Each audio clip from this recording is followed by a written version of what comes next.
semuanya, di sini saya akan menjelaskan poster yang sudah saya buat, yaitu gugus fungsi dari asam karboksilat. Jadi kita masuk ke pengertian asam karboksilat, di mana asam karboksilat adalah senyawa organik yang mengandung gugus fungsional karboksil.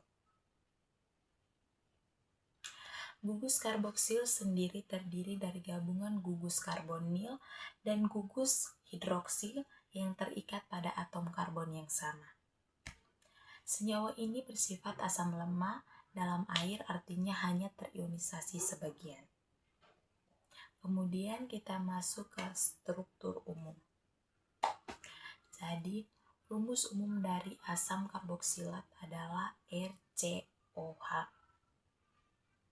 di mana R adalah gugus alkil atau gugus aril, dan berikut adalah representasi struktur gugus fungsi karboksil.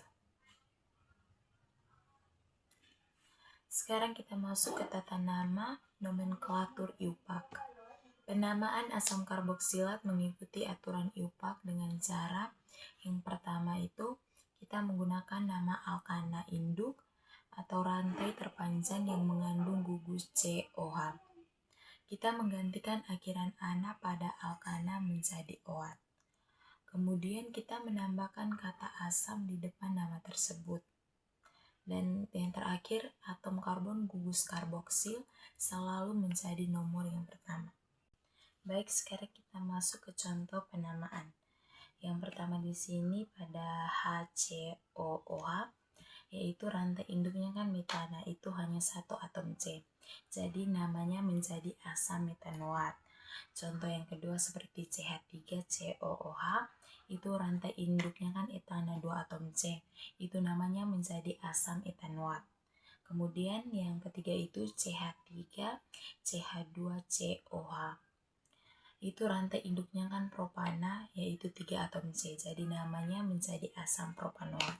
Baik, sekarang kita masuk ke aplikasi asam karboksilat yang terakhir, yaitu asam karboksilat ini memiliki peran penting dalam kehidupan sehari-hari dan industri. Contoh yang pertama ada asam asetat atau cuka yang digunakan sebagai penambah rasa makanan dan pengawet. Kemudian yang kedua ada asam sitrat, ini terdapat pada buah jeruk yang digunakan sebagai pengasam alami dalam makanan dan minuman. Kemudian yang ketiga ada asam formiat yang digunakan dalam industri karet untuk menggumpalkan lateks atau getah karet dan industri tekstil. Kemudian yang terakhir ada asam lemak, yaitu ada asam stearat dan asam oleat yang merupakan asam karboksilat rantai panjang yang menyusun lemak dan minyak dalam tubuh makhluk hidup serta bahan baku pembuatan sabun dan deterjen. Mungkin hanya ini saja penjelasan dari poster yang sudah saya buat. Sekian dan terima kasih.